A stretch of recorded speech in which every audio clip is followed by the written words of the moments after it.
The letter arrived at the ranch on a Tuesday morning in late August 1878, and Thomas Yates could barely believe his luck when he read that a woman named Rebecca Jenkins would be arriving in Apache Junction, Arizona Territory, by the end of the month to become his wife. He stood on the weathered porch of his modest ranch house, squinting against the harsh desert sun as he reread the carefully penned words from the marriage broker in Boston, his calloused fingers tracing the elegant script that promised him companionship in this harsh and unforgiving land. Thomas had turned 27 that spring, and the loneliness of running a cattle ranch alone had worn on him more than he cared to admit. His closest neighbor lived 12 miles north, and trips into Apache Junction happened maybe twice a month when supplies ran desperately low. The advertisement he had placed 6 months prior had been a moment of weakness, or perhaps clarity, after another silent dinner eaten standing over the stove, because sitting at the table alone felt too much like admitting defeat. He had described himself honestly in the letter: a rancher with 200 head of cattle, a sturdy house with 3 bedrooms, and a desire for a wife who wanted a simple life away from the crowded eastern cities. He had not expected anyone to respond, let alone someone whose letter, read aloud by the broker who handled such arrangements, spoke of adventure and new beginnings.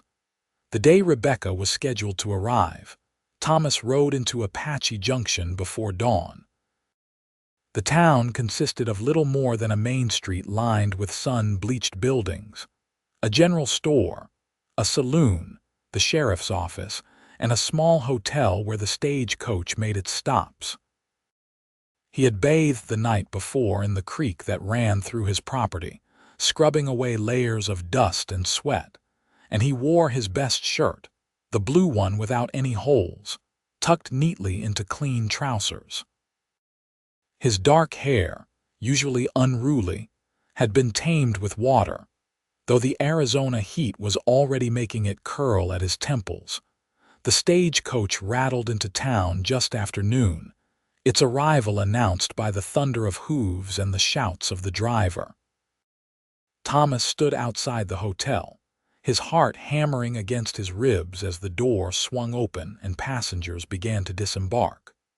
2 men in business suits stepped down first, followed by an elderly woman who looked desperately relieved to be on solid ground. Then a young woman appeared in the doorway, and Thomas knew immediately it was Rebecca. She was prettier than he had imagined, with auburn hair pinned up beneath a simple bonnet and green eyes that swept across the dusty street with a mixture of wonder and apprehension. Her traveling dress was modest but well made, a deep burgundy that had somehow survived the journey without too much damage from the dust. She carried a single worn carpetbag, clutching it against her chest as she stepped down from the coach with the driver's assistance. Thomas moved forward, removing his hat. "Miss Jenkins," she turned to him, and he saw her swallow hard before nodding. "Yes, Mr. Yates, Thomas, please." He gestured to his horse tied nearby. "I have a wagon just around back. The ranch is about 8 miles out. I thought maybe you would like to get something to eat first, or rest at the hotel if you need." Rebecca shook her head quickly. "No, I would like to see my new home if that is acceptable." Her voice was softer than he had expected, with a slight tremor that betrayed her nervousness. Thomas nodded and led her to where his wagon waited, helping her up onto the wooden seat before loading her single bag in the back. The lightness of it struck him as odd, but he said nothing, climbing up beside her and taking the reins. They rode in silence for the first mile, the only sounds the creaking of the wagon wheels and the steady clip of the horse's hooves. The landscape stretched out endlessly around them, all red rock and scrub brush, punctuated by the occasional saguaro cactus, standing like a sentinel against the brilliant blue sky. Thomas glanced at Rebecca from the corner of his eye, noting how she stared at everything with wide eyes, her hands folded tightly in her lap. "It is different from Boston," he said finally, breaking the silence. She nodded. "Very different, but beautiful in its own way. It takes some getting used to, the heat especially, and the quiet." He paused.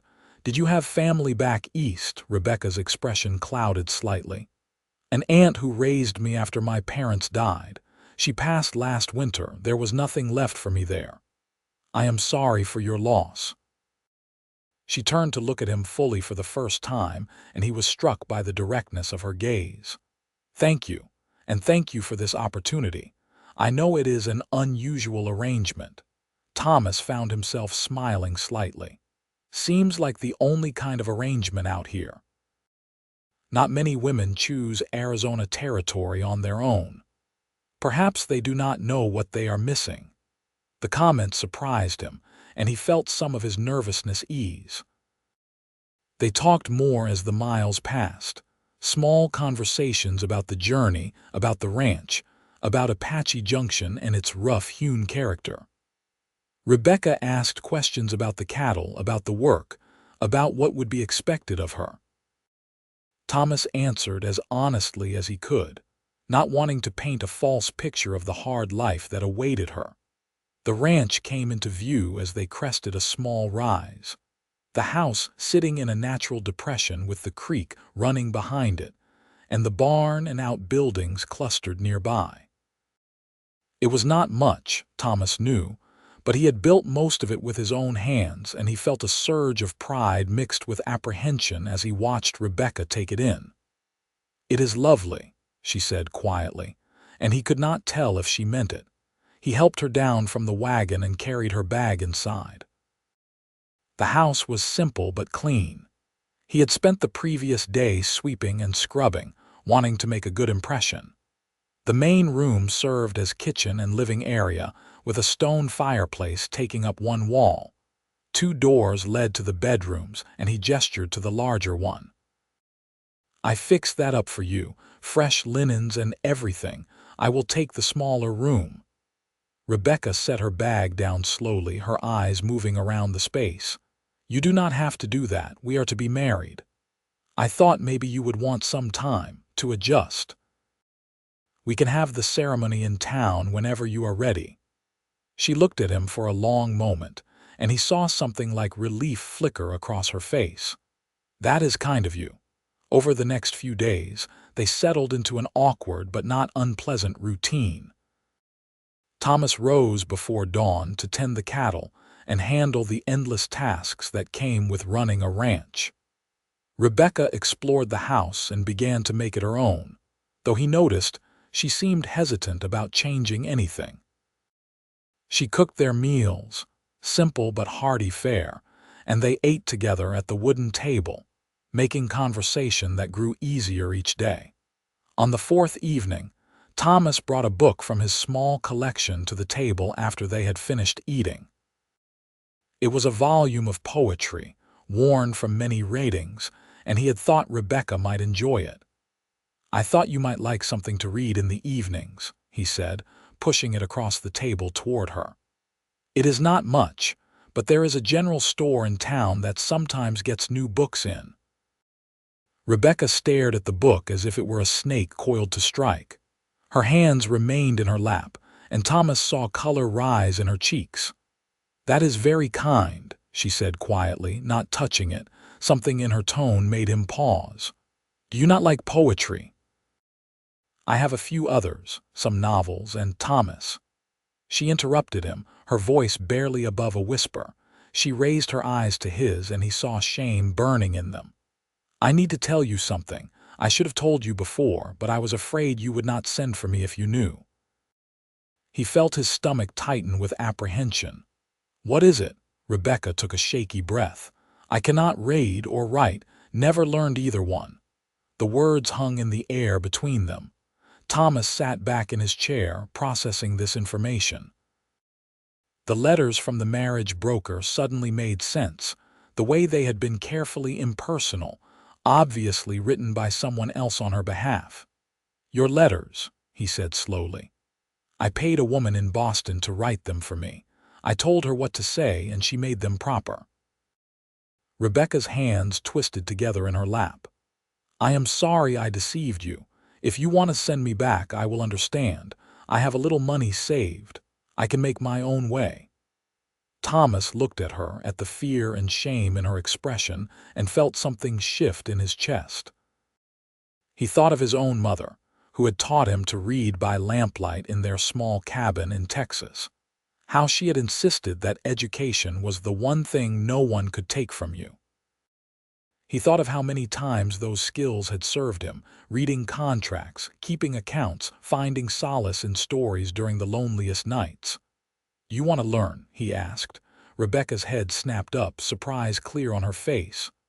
"What? To read and write? Do you want to learn?" She seemed at a loss for words. Yes, more than anything. But I am 23 years old. Is it not too late?" Thomas shook his head, pulling the book back toward himself and opening it to the first page. "It is never too late. My mother did not learn until she was 30. Her mother before her never learned at all." He stood and moved to the shelf where he kept his supplies, pulling down a slate and some chalk he used for keeping tallies. "We will start tonight if you want." Rebecca's eyes filled with tears and she brushed them away quickly. "Why would you do this for me?" He returned to the table and sat beside her rather than across from her. "Because out here we need all the skills we can get, and because—" He paused, searching for the right words. "Because I think we could make a good life together, Rebecca. A real partnership. But that works better if we are both able to handle all aspects of running this place." She nodded, and when she spoke, her voice was thick with emotion. "Thank you. I promise I will work hard. I know you will." They began that night with the alphabet. Thomas wrote each letter on the slate, saying its name and the sound it made. Rebecca watched with fierce concentration, her green eyes tracking every movement of the chalk. She repeated after him, her voice growing stronger with each letter. When he handed her the chalk and asked her to try, her hand shook so badly that the first few attempts were barely recognizable scrawls. "Take your time," Thomas said gently. "There is no rush." Rebecca bit her lip and tried again. This time the letter appeared on the slate, wobbly but clear. She looked at it as if she had created something miraculous. "That is perfect," Thomas told her, and the smile that lit up her face made something warm bloom in his chest. They worked until the lamp oil ran low and Rebecca's eyes were drooping with exhaustion. Thomas walked her to her bedroom door, suddenly aware of how close they were standing. "Same time tomorrow?" he asked. "Yes, thank you, Thomas, truly." That night, lying in his narrow bed, Thomas found himself thinking not about the cattle or the work waiting in the morning, but about the way Rebecca's face had glowed with pride at her first successfully written letter.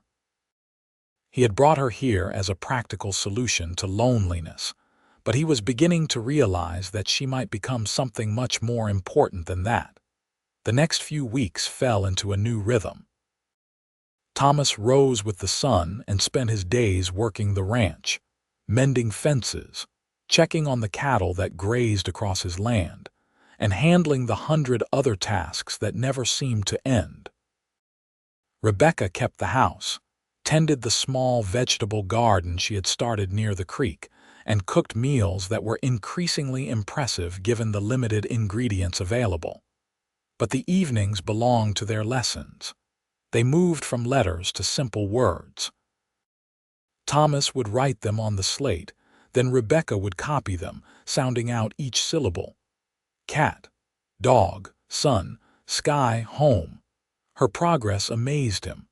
She attacked the learning with a determination he had rarely seen, staying up late by lamplight to practice long after he had gone to bed. Some mornings he would find the slate covered in her attempts at writing the previous night's words, each one slightly better than the last. "You are a natural teacher," Rebecca told him one evening as they sat at the table, working through a list of animals. She had just successfully written horse without any help. "Were you ever a school teacher?" Thomas laughed. "No, my mother taught me, and I guess I remember how she did it. She made it fun, like a game. Said learning should never feel like punishment." "Your mother sounds like she was a wonderful woman." "She was." Thomas set down his chalk. "She died when I was 17. Fever took her quick. My father had died years before, so it was just me." Rebecca reached across the table and touched his hand briefly. "I am sorry." The touch was fleeting, but it sent warmth through his whole arm. They had been living together for 3 weeks now, and Thomas was acutely aware of how his feelings were changing. Rebecca was beautiful, yes, but it was more than that. It was the way she laughed when one of the chickens chased her across the yard. The way she hummed while cooking, filling the house with music for the first time since he had built it. The way she looked at him when she mastered a new word, seeking his approval and beaming when she got it. "We should set a date," he said abruptly. "For the wedding." Rebecca's hand froze halfway through writing cattle on the slate. She looked up at him, her expression unreadable. "Do you want to?" "I asked you to come here to be my wife," Thomas said. "That has not changed. Has it changed for you?" She shook her head quickly. "No, I wanted to make sure you still wanted me, knowing about." She gestured at the slate helplessly. Thomas reached out and covered her hand with his. "That has nothing to do with who you are. If anything, watching you work so hard to learn has made me admire you more." Pink colored her cheeks, but she did not pull her hand away. "Next Sunday, then, we could ride into town after church." "Next Sunday," he agreed. They married the following week in the small church in Apache Junction, with the circuit preacher officiating and 2 townspeople pulled in as witnesses. Rebecca wore a simple dress she had mended from something in her bag, and Thomas wore his best shirt again, this time with a string tie. The ceremony was brief, the vows traditional, but when Thomas slipped his mother's ring onto Rebecca's finger and kissed her for the first time as her husband, he felt something fundamental shift in his understanding of his own future. They celebrated with dinner at the hotel restaurant, a luxury Thomas rarely afforded himself. Over roast beef and potatoes, Rebecca told him more about her life in Boston, about growing up in her aunt's cramped apartment, about working in a textile mill from the age of 12 until her aunt fell ill. "Everyone there could read," she said quietly, cutting her meat into small pieces. "All the other girls. They would pass notes and read the paper during lunch breaks. I always had to pretend I was not interested or that my eyes were too tired. I hated feeling stupid." "You are not stupid," Thomas said firmly. "Not knowing something and being stupid are completely different things." "I know that now." She smiled at him. "You have shown me that." They returned to the ranch as the sun was setting, painting the desert in shades of orange and purple. Thomas helped Rebecca down from the wagon, and she stood close to him, her hand resting on his chest. "I am nervous," she admitted. "So am I," she laughed softly. "That makes me feel better." Their wedding night was tender and careful, both of them fumbling through the awkwardness of intimacy with patience and quiet laughter. Afterward, lying in the darkness with Rebecca's head on his shoulder, Thomas felt a contentment he had not known was possible. "Are you happy?" he asked quietly. "Yes," Rebecca said without hesitation. "Are you?" "Very." She tilted her head to look up at him. "Will we continue the lessons?" Thomas kissed her forehead. "Every night if you want." "I want." They fell back into their routine, but everything felt different now. Rebecca moved her belongings into Thomas's room, and they would lie together in the evenings, her back against his chest, while he held the slate in front of them and guided her hand through writing exercises. She progressed from simple words to full sentences, from copying what he wrote to attempting to write her own thoughts. One evening in late October, nearly 2 months after her arrival, Rebecca handed Thomas the slate with a shy smile. On it, in her careful, slightly uneven script, she had written, "I love this life we are building." Thomas read it twice, feeling emotion tighten his throat. "That is beautiful, Rebecca. I meant to write I love this life, but then I thought of more words." She paused, then added quietly, "And I love you, Thomas. I wanted to tell you that, but I wanted to write it first, so you would know it was real and true." He set down the slate and pulled her into his arms. "I love you too, so much." They had never spoken the words before, had been dancing around them for weeks, but now they were out in the open, and everything felt lighter because of it. Thomas kissed her deeply, and the slate was forgotten for the rest of the evening. Winter came to the Arizona territory gradually, the brutal heat giving way to cooler temperatures and occasional rain. Thomas taught Rebecca to ride, and she took to it quickly, soon accompanying him when he checked on the cattle in the nearer pastures. She loved being out on the land, and he loved having her company, pointing out the features of his property with pride and making plans for expanding the herd in the spring. The reading lessons continued every night without fail. They finished the poetry book and moved on to a novel Thomas had traded for in town, taking turns reading aloud to each other.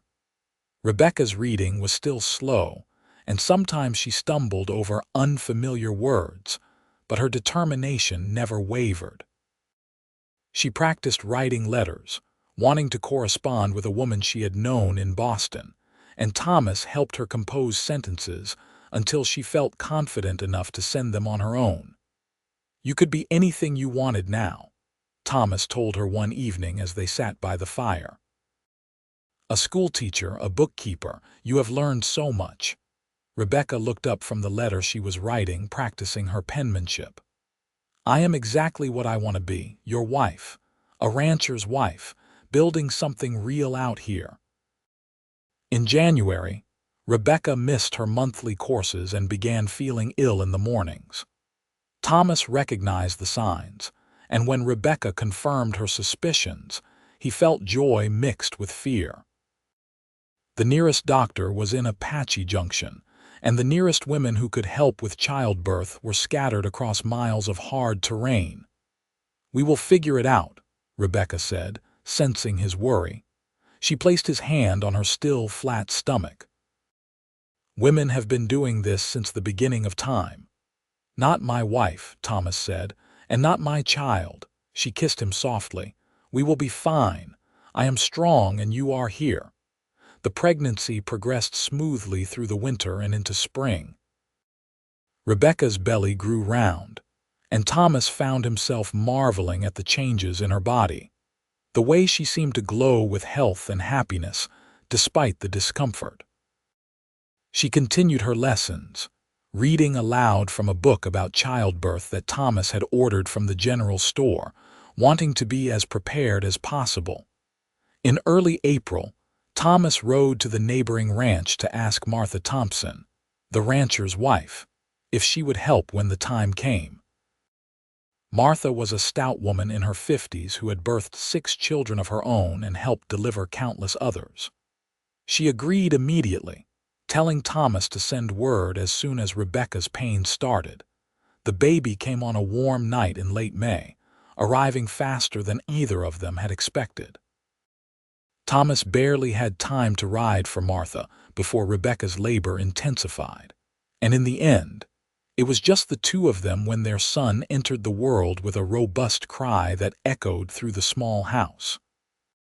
Thomas had never felt anything like the overwhelming emotion that struck him as he held the tiny, squirming bundle for the first time. Rebecca, exhausted but radiant, smiled up at him from the bed. "What should we name him?" she asked. Thomas looked down at his son's red face, the tiny fists waving in the air. "What about Matthew, after my father?" "Matthew Yates," Rebecca said softly. "I love it." Martha arrived an hour later and checked both mother and baby. declaring them healthy and praising Thomas for his calm handling of the birth. After she left, Thomas sat on the edge of the bed, watching Rebecca nurse their son, and felt his entire world had crystallized into this single perfect moment. "Thank you," he said quietly. Rebecca looked up at him, puzzled. "For what? For coming here? For trusting me? For building this life with me?" He reached out to touch Matthew's tiny hand, which immediately gripped his finger with surprising strength. "For this. Thank you for teaching me," Rebecca replied. "For giving me the tools to be a full partner in our life. For never making me feel less than because of what I did not know." They were silent for a moment, the only sound Matthew's soft nursing noises. Then Rebecca added, "I want to teach him young, to read and write, so he never feels the way I did." "We will," Thomas promised. "Both of us together." The months that followed were exhausting and wonderful in equal measure. Matthew proved to be a healthy, hungry baby who kept them both awake more nights than not. Rebecca managed the household and the baby with impressive efficiency, though Thomas noticed she was often tired. He took over more of the indoor tasks, cooking meals when he came in from the range and walking Matthew around the house when he cried in the night so Rebecca could rest. The reading lessons fell by the wayside for a while, both of them too exhausted in the evenings to do more than collapse into bed. But one night in August, when Matthew was 3 months old and finally sleeping for longer stretches, Rebecca pulled out the slate again. "I miss this," she said simply. "I miss learning with you." Thomas smiled and moved his chair closer to hers. "What do you want to work on?" "I want to write about Matthew, about our life. I want to keep a journal like proper ladies do in novels." So they began again, this time with Rebecca composing her own sentences while Thomas helped with spelling and grammar. She wrote about Matthew's first smile, about the way the ranch looked in summer, about her love for Thomas and their growing family.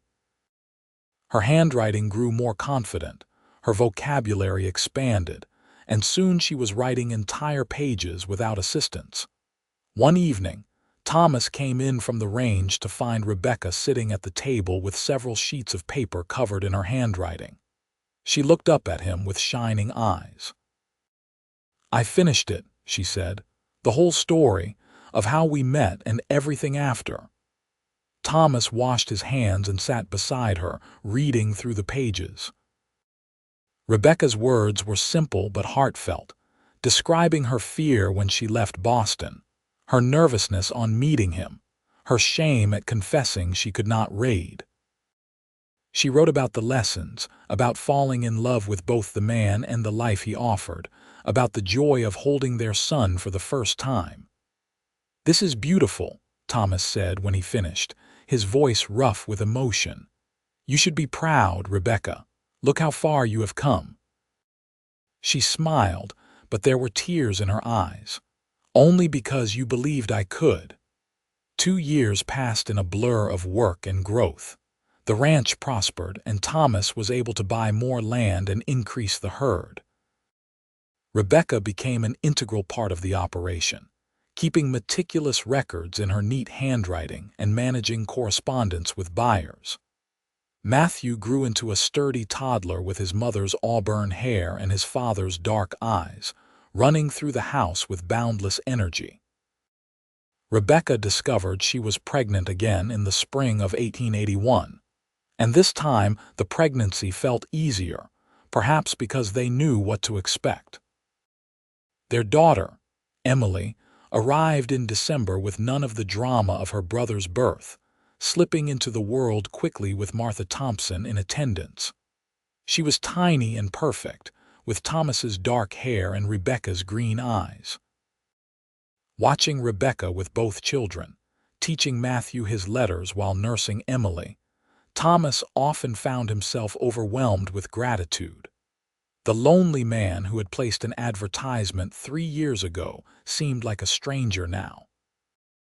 His life was full of noise and love and purpose, and Rebecca stood at the center of all of it, One evening, when Matthew was 4 and Emily was 2, Thomas came home to find Rebecca sitting on the porch steps, watching the sunset while the children played in the yard.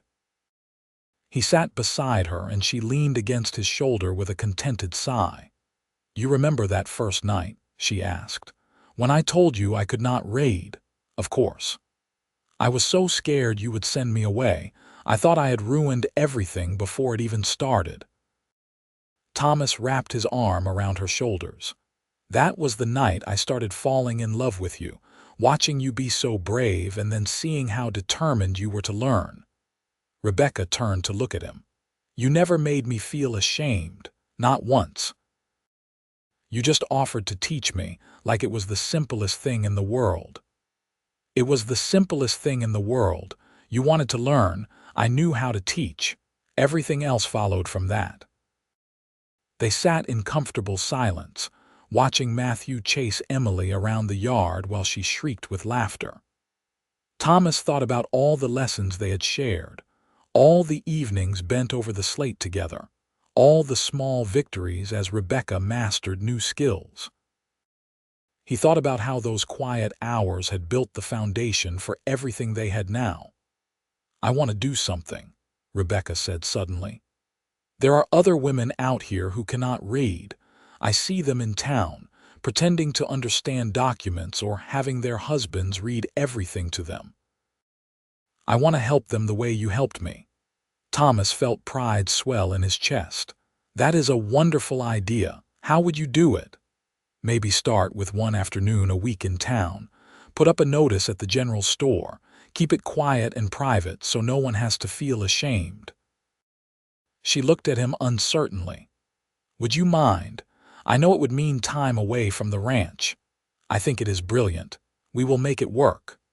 Rebecca started her small school the following month, meeting with 3 women in the back room of the church every Wednesday afternoon. Thomas watched the children while she was gone, and Rebecca returned each week glowing with satisfaction at her students' progress.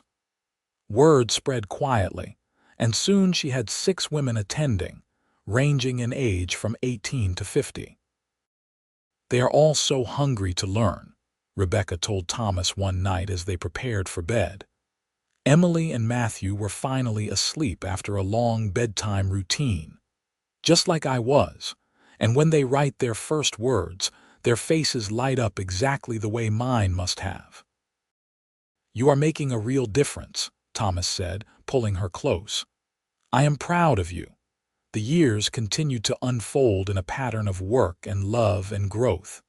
Thomas expanded the ranch further, hiring 2 hands to help manage the growing herd. Rebecca's reading circle became an established institution in Apache Junction, and she developed a reputation as a patient and dedicated teacher. Matthew started formal schooling at age 7, already reading well above his grade level thanks to his parents' emphasis on education. Emily followed in her brother's footsteps, showing an early love of books that delighted Rebecca. In 1885, when Matthew was 7 and Emily was 5, Rebecca found herself pregnant again. This baby, another son they named Andrew, arrived in the heat of summer, bringing new joy and new challenges. Thomas was 43 now, Rebecca 30, and they both felt the passage of time in their bones and the silver threading through their hair, but their love had only deepened with the years. They still sat together in the evenings when they could, reading aloud to each other or to the children.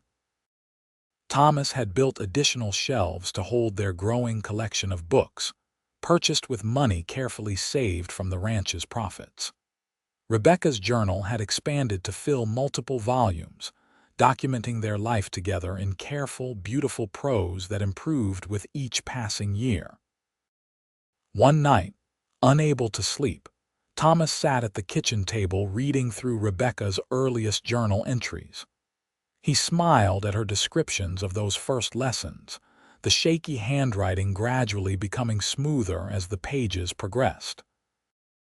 He found the entry from their wedding day where she had written, "Today I married Thomas Yates, the kindest man I have ever known.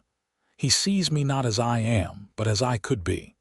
He gave me the gift of words, and I will spend my life trying to be worthy of that gift."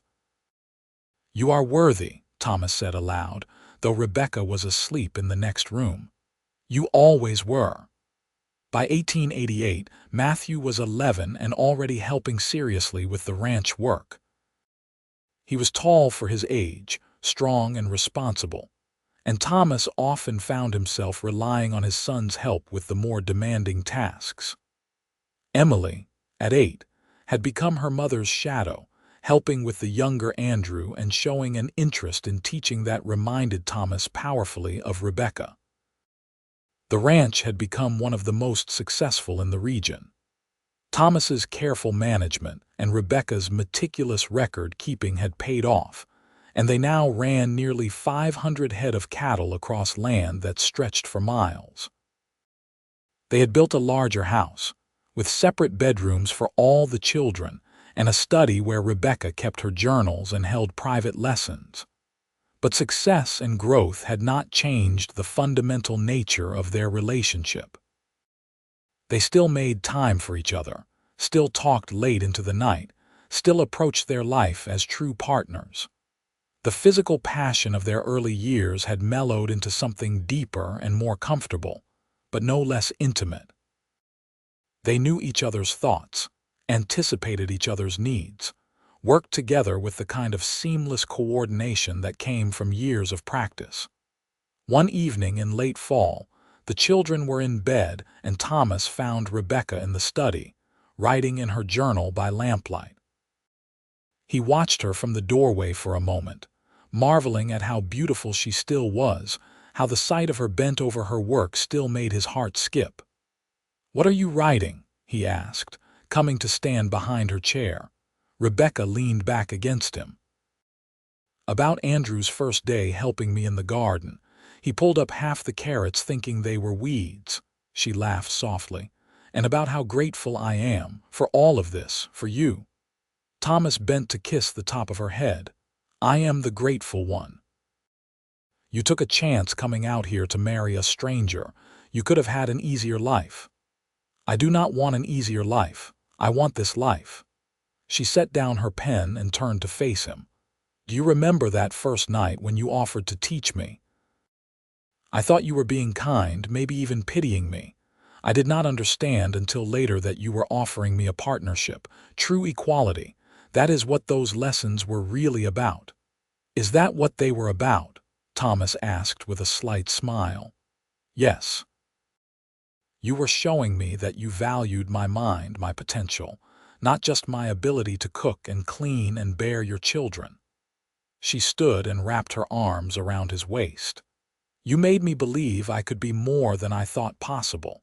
That is the greatest gift anyone has ever given me." Thomas held her close, breathing in the familiar scent of her hair. "You gave me a gift too, a home. A real home, not just a house. Love, a family, purpose beyond just surviving." They stood together in the quiet study, surrounded by years of memories captured in Rebecca's careful handwriting, and Thomas thought about the long journey that had brought them to this moment. A letter from Boston. A nervous meeting in a dusty Arizona town. A confession made in shame and met with compassion. Countless evenings bent over a slate, forming letters and words and sentences.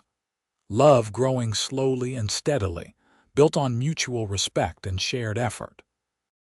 "I love you," he said simply, the words as true now as they had been the first time he spoke them a decade ago. "I love you too," Rebecca replied. "Always." The years that followed brought the usual joys and sorrows of life. There were good years when the rains came and the cattle thrived, and hard years when drought made every day a struggle. Thomas's health began to decline slowly in his late 40s. Nothing serious, but enough that he relied more heavily on Matthew's help with the physical work. Rebecca's reading circle had grown to include nearly 20 women, and she had started a separate class for children whose families lived too far from town to attend regular school. Matthew, at 15, announced his intention to become a lawyer, inspired by books Rebecca had given him. Thomas was surprised but supportive, recognizing his son's intelligence and way with words. They began saving for college, cutting corners where they could to fund Matthew's education. Emily, at 12, had become the ranch's unofficial schoolteacher, helping her younger brother with his lessons and showing the same patience her mother had. She talked often about opening a proper school one day, a place where anyone could learn regardless of their background or previous education.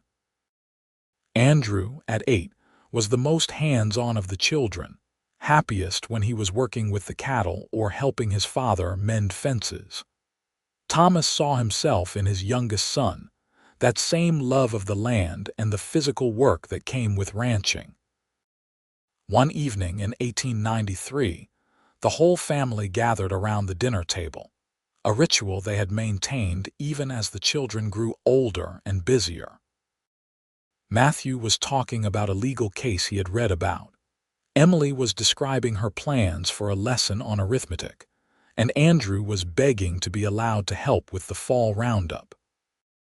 Thomas looked around the table at his family, at Rebecca sitting beside him with silver threading through her auburn hair and laugh lines around her eyes. He thought about that lonely rancher who had placed an advertisement 15 years ago, desperate for companionship in the harsh Arizona desert. He could never have imagined this, could never have dreamed his life would become so full and rich. After dinner, after the children had cleared the table and retreated to their rooms for homework and sleep, Thomas and Rebecca sat on the porch together watching the stars emerge in the darkening sky. It was their habit, this quiet time together at the end of each day, and one they both treasured. "Matthew leaves for school in 2 months, Rebecca said softly. "I cannot believe it. He will do well. You taught him to love learning." "We taught him," Rebecca corrected. "Together." Thomas took her hand, tracing the calluses that came from years of hard work. "Do you ever regret it, coming here, this life?" Rebecca looked at him with surprise. "Never, not for a single moment. Why would you ask that?" "Sometimes I wonder if you would have been happier in a city with more opportunities, more culture, if you could have been more."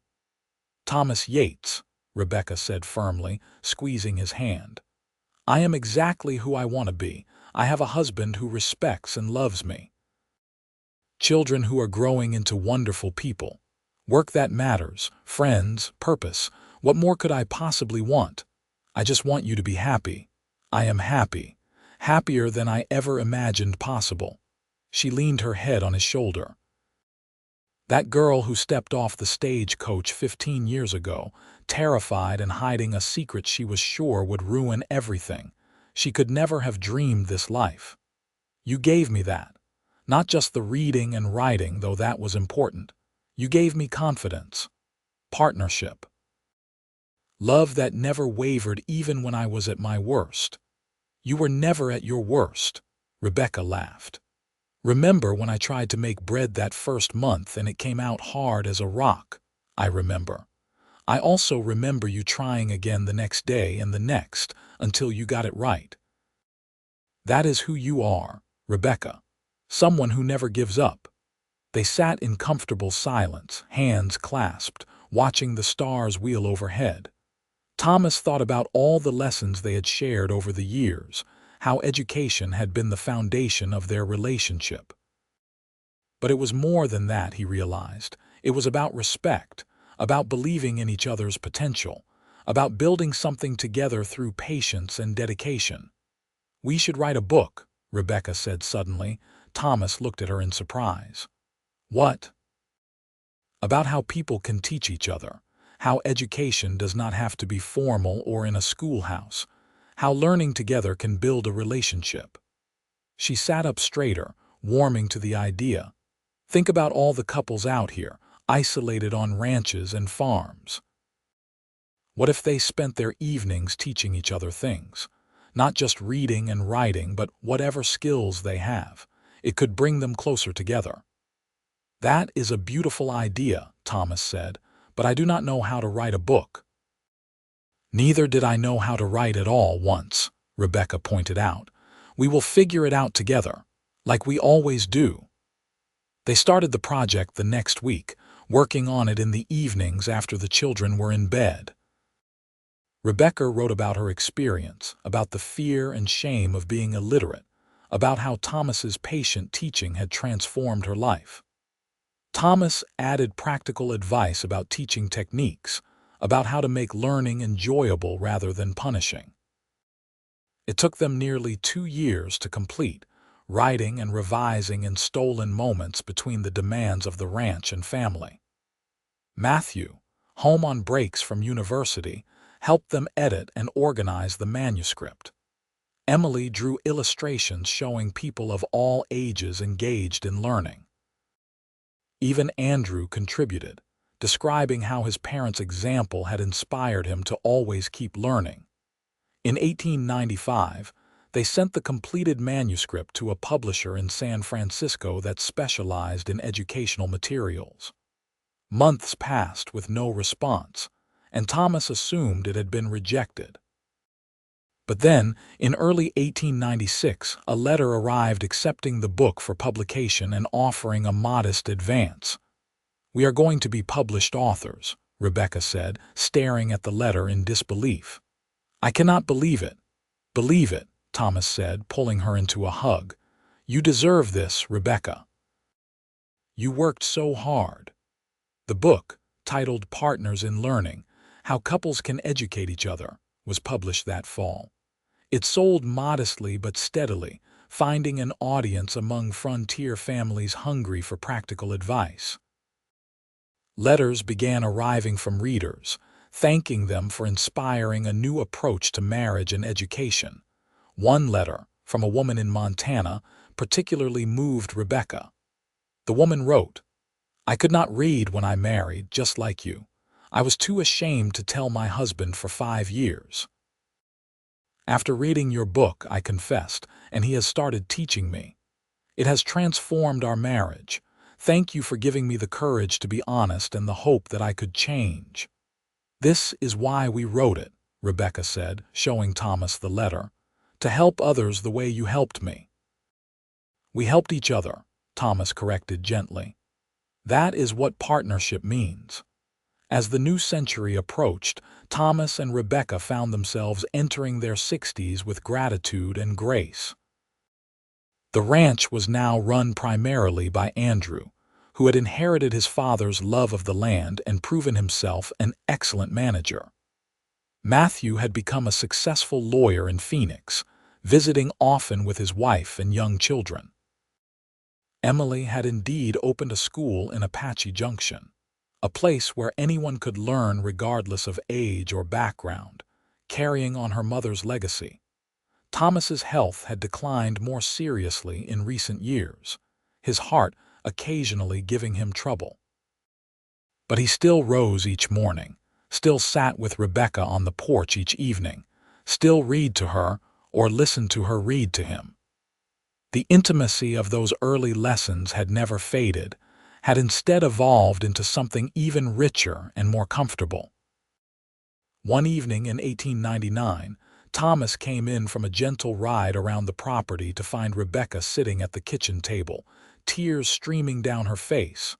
Alarmed, he hurried to her side. "What is wrong?" She looked up at him, and he realized she was smiling through the tears. "Nothing is wrong. I was just reading through my old journals from when I first arrived, looking at how I wrote then compared to now, thinking about everything we have built together." She took his hand. "I am just overwhelmed with gratitude, Thomas, for all of it, for you." Thomas sat beside her and pulled her close. "I know exactly what you mean." They sat together as the sun set outside, surrounded by years of memories and accomplishments, and Thomas felt a profound sense of completion. His life had not been easy, but it had been good, rich, full of love and purpose. "Tell me about that first lesson again," Rebecca said softly. "What were you thinking?" Thomas smiled, remembering. I was thinking that here was this brave woman who had traveled across the country to start a new life, who had the courage to confess a secret that terrified her, who wanted so badly to learn and grow. I was thinking that I wanted to help her, yes, but also that I wanted to know her, really know her, and teaching seemed like the best way to do that. It worked, Rebecca said. It did. Better than I could have imagined. As the new century dawned in 1900, Thomas and Rebecca celebrated their 22nd anniversary surrounded by their children and grandchildren. The ranch was prosperous, their family was healthy and happy, and the love between them burned as steadily as ever. Thomas's health took a sharp turn in the spring of 1901. The doctor from Apache Junction came and went, shaking his head and prescribing rest and various tonics that seemed to help very little.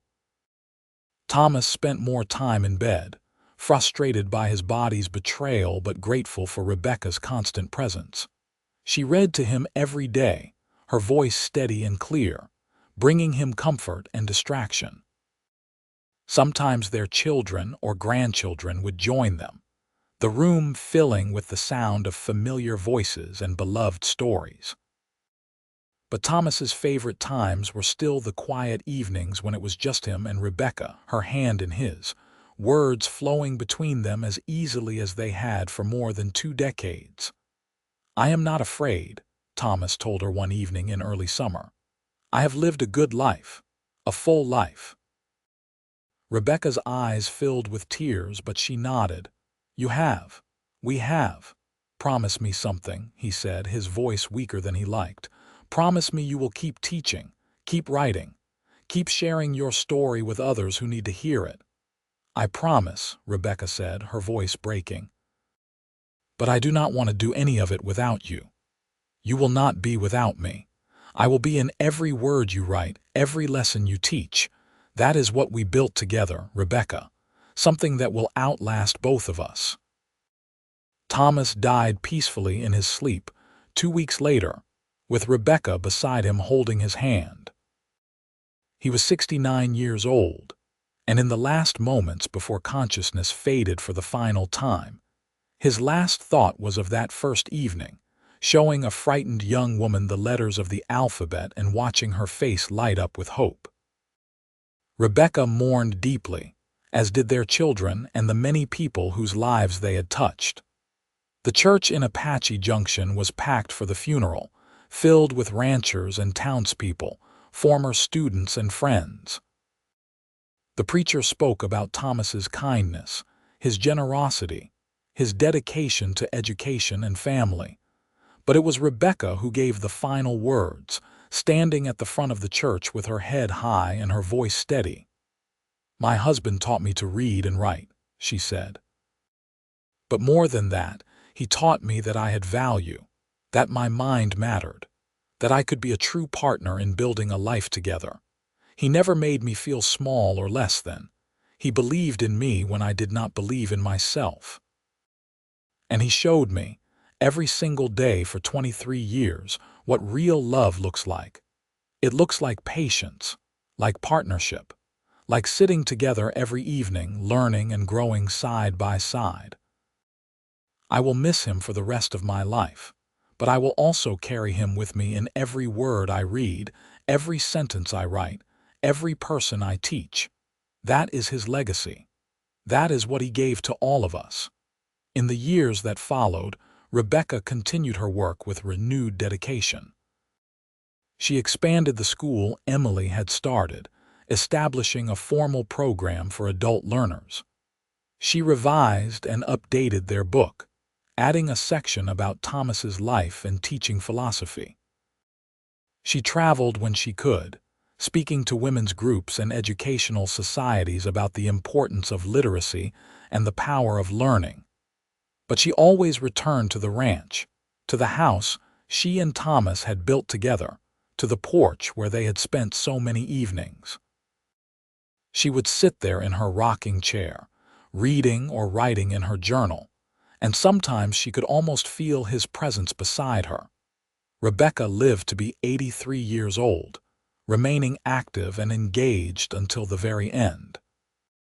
She saw the publication of a second edition of their book, saw Emily's school grow to include dozens of students, saw Matthew argue a case before the territorial Supreme Court, saw Andrew's children take over the ranch operations. She accumulated 9 grandchildren and 14 great-grandchildren, all of whom could read and write from an early age, taught by parents who understood the value of education. When she died peacefully in her sleep in 1918, surrounded by family, her last journal entry lay open on the table beside her bed. In her still careful handwriting, slightly shaky with age but clear and confident, she had written, "I have lived a life beyond my wildest dreams." From a girl who could not write her own name to a woman who has published books and taught hundreds to read. From someone filled with shame to someone filled with pride. All because one good man saw past my limitations to my potential.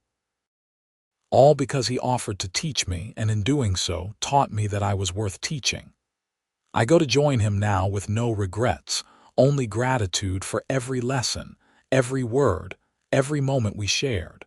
To anyone who reads this someday, never let shame stop you from learning. Never let fear keep you from growing. And if you are lucky enough to find a partner who believes in you, cherish them with everything you have. That is what I did, and it made all the difference. The ranch remained in the Yates family for generations, passed down through Andrew's line. The school Emily founded continued to operate, eventually becoming a public institution that served Apache Junction and the surrounding area. Matthew's descendants included lawyers, teachers, and activists who fought for education reform and literacy programs. But perhaps the most lasting legacy was the book.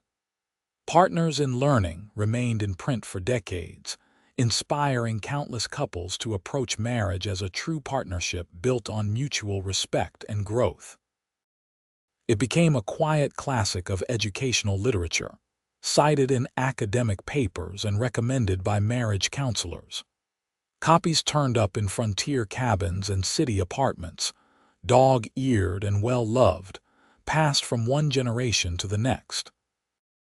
And in all those homes, in all those marriages, Thomas and Rebecca's story lived on. The mail-order bride who could not read and the cowboy who taught her, sitting together at a wooden table in an Arizona ranch house, building something beautiful out of patience and love and determination. 2 people who found each other across impossible distance and built a partnership that changed not just their own lives, but the lives of everyone they touched. Their graves sat side by side in the small cemetery outside Apache Junction, simple headstones marking their resting place. Rebecca's epitaph, which she had written herself years before her death, read simply, "Here lies Rebecca Jenkins Yates, who learned to read, write, and love in equal measure. Beloved wife, mother, teacher, author. She believed everyone could learn, and she helped them believe it too." Thomas's headstone, chosen by Rebecca after his death, was equally simple. "Here lies Thomas Yates, who taught with patience, loved without condition, and built a legacy that will never be forgotten. Beloved husband, father, rancher, friend. He saw potential in everyone and helped them reach it." On quiet evenings, when the desert wind blew gentle and the stars emerged in the vast Arizona sky, locals swore you could sometimes see 2 figures sitting on the old ranch house porch. An older man and woman sitting close together, their heads bent over something between them, engaged in a lesson that would last forever. It was just a story, of course, passed down through generations and embellished with time. But like all the best stories, it held a truth at its core. Love, real love, looks like patience, like partnership, like sitting together evening after evening, teaching and learning, growing and building.